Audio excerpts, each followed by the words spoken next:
जाड़ा में तिल के बीज खइला से आपके अद्भुत फायदा हुई। पॉइंट 4 जरूर सुनी जवन रौरा के हैरान कर दी।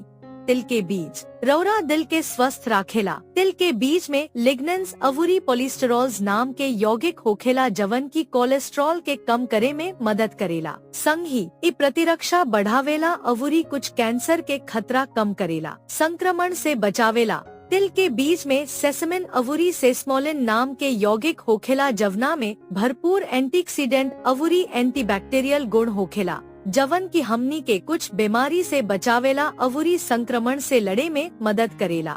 डायबिटीज के प्रबंधन में मददगार।